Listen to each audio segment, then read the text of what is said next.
Olá, desenvolvendo a minha salvação, parte 2, né? Vamos lá? Filipenses 3:10.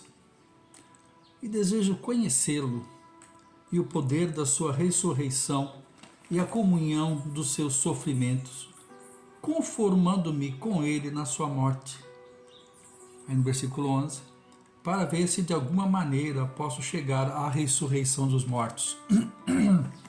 Muito interessante que quando a gente lê isso, dá a impressão que Paulo está falando tão somente de algo no futuro dele. Só que, quando eu estava falando ontem na nossa reunião, né? Crente bom é um crente sem futuro. Por quê? Porque o crente mesmo, a gente não tem futuro. Porque futuro é amanhã, mas só que nós somos eternos. Então o eterno é hoje. O eterno não tem amanhã nem ontem.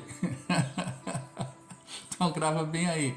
Crente bom é crente sem futuro. Tá? Porque tudo está falando no tempo eterno, no dia que se chama hoje. Bom? Então, é interessante aquilo que Paulo está falando, que Paulo já conhecia muito a respeito de Cristo. Né? Se é um cara que sabia a respeito de Cristo, sabia do novo pacto, Deus revela a Paulo o que não revelou para Pedro e os demais apóstolos. Pedro e os demais apóstolos andaram 3 anos com Jesus Cristo. Paulo nunca andou com Jesus Cristo, mas Paulo foi chamado por Cristo Jesus, que é bem diferente. É bem diferente. Por isso que Paulo fala o meu evangelho. Por que ele usa dessa expressão, o meu evangelho, não o nosso evangelho? Porque quando você vai perceber das epístolas paulinas, né, principalmente o livro de Romanos, o livro de Gálatas, o livro de Efésios, você vai ver que tem aspectos interessantes. Quando ele fala, Gálatas, insensatos, né, de novo vocês estão voltando para o judaísmo. Tá? Porque o que acontece? Por não entendimento, né, os ministros que estavam naquela época também estavam ministrando coisas do novo pacto, do pacto eterno, com coisas dos pactos antigos. E não tem a coisa pior do que você misturar as coisas no seu culto, nas suas reuniões. Coisas que Deus já fez, já falou, com coisas que Deus está fazendo. Que Deus se move de glória em glória, de fé em fé. Ele vai revelando. Deus é um Deus de medidas, e quem tem medidas tem que estar construindo alguma coisa. Deus não parou de construir, Ele está construindo, transformando mentalidades pela renovação do entendimento. Então, quando ele fala que desejo conhecê-lo e o poder da sua ressurreição, né, aqui está falando assim, o poder, aí está falando assim da influência, da consequência de uma vida ressurreta. Porque é diferente.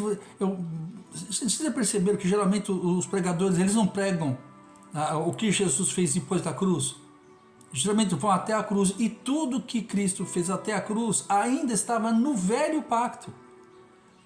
Jesus estava no sacerdócio cumprindo a lei, porque cumprisse tudo nele. Ele tinha que ser provado, aprovado e promovido. Mas depois da ressurreição, você pode ver que ele agia diferente. As suas ações, você lembra aquele barco, eu gosto muito disso, né? Ele foi pregado numa madeira, né? Numa cruz. Depois de um ressurreto, ele vai ter com seus apóstolos, ele bate na porta, o pessoal fica assustado, pensa que é um fantasma, não abre a porta. O que ele faz? Ele ultrapassa a porta. Se antes da ressurreição a carne dele ficou presa na madeira, agora na vida ressurreta a carne dele ultrapassou a madeira, porque ele estava em carne, porque ele falou, né? Toca-me, me dá pão aí, tem coisa para comer. Imagina a cara dos apóstolos olhando, né? Olhando para o cara ressurreto, né? Tá entendendo isso? Né? Será que ele mesmo é um fantasma? Será que é um fake, é um impostor? Me toca aí, fala comigo, sou eu mesmo, sou o ressurreto. Né? E isso, tudo que ele fez, não se esqueça que depois da cruz ele se tornou o primeiro, novamente, de uma espécie restaurada. que Cristo ele desce como unigênito, mas ele estabelece o ministério dele aqui na terra como o primogênito. Ele desce como único, mas ele estabelece como o primeiro de uma nova raça, em que vidas ressurretas não haverão mais limitações.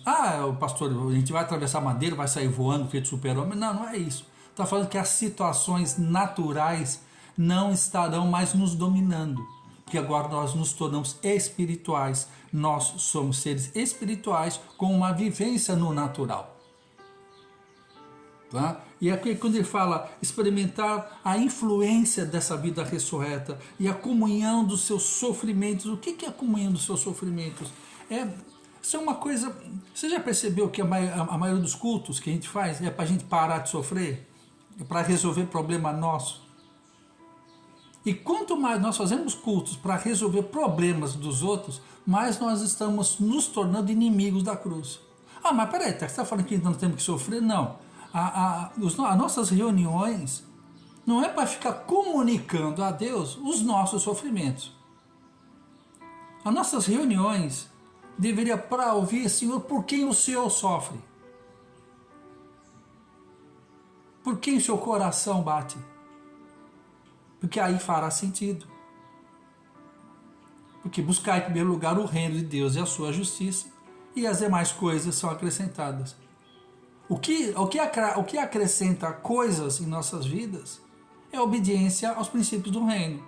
E quando o reino é colocado em primeiro lugar, só que ninguém vai conseguir fazer as coisas do reino ainda ser uma vida ressurreta. O que a gente vai entendendo, a proposta que está para nós, os estágios para realmente nós estamos andando aqui numa qualidade de existência que vai exceder a naturalidade, vai extrapolar a naturalidade, sobrenaturalidade, é cruz, sepultamento, ressurreição e vida ressurreta. Isso tudo é aqui, não é no céu, não. Sempre que Jesus falou, Jesus claramente isso, falou, pegue sua cruz, porque isso faz parte do Evangelho, faz parte do Evangelho no sentido da pista para você decolar. Primeiro, sabe, são as duas fases da cruz. Primeiro, Jesus morreu por mim, todos nós já sabemos disso, mas agora nós precisamos entender o que foi que aconteceu comigo quando eu morri com Ele na cruz. Em quem eu me tornei morrendo com Ele na cruz. Todo mês a gente faz uma Santa Ceia para comemorar o que Ele fez por mim. Sem entender que o pão que Ele pegou, Ele falou, esse é o meu corpo que é entregue por vós. Agora eu pergunto para vocês, quem é o corpo de Cristo hoje? Quem é o pão que tem que ser dado às nações? Se você é o corpo de Cristo, então você está entendendo o que ele está falando. Olha, eu vou te consagrar, eu vou te partir e vou te compartilhar. Esse é que é o processo da salvação. Ele vai te santificar, vai te quebrar, para que saia de você o suave aroma de Cristo. Aí depois ele vai te enviar. Então quando você estiver ali na Santa Ceia, tem um entendimento que está falando, lógico, de Cristo, mas está falando que ele tem, fala, ó, vocês são o meu corpo, vocês vão fazer isso em memória de mim. Sempre que vocês se santificarem, deixar o Espírito Santo de Deus quebrar vocês e deixar que o Espírito Santo envie vocês, as pessoas vão se lembrar de mim, por intermédio da vida de vocês, de uma vida ressurreta. Cruz, sepultamento, ressurreição e vida ressurreta. É isso que nós precisamos entender. Esse é o percurso que nós temos que entender. Capítulo 2. Até a próxima aula. Tchau, tchau. Glória a Deus, papai. Muito obrigado, Senhor. Muito obrigado. Tenha um bom dia. Entra lá no meu canal, hein? Pastor Tex Teixeira, YouTube.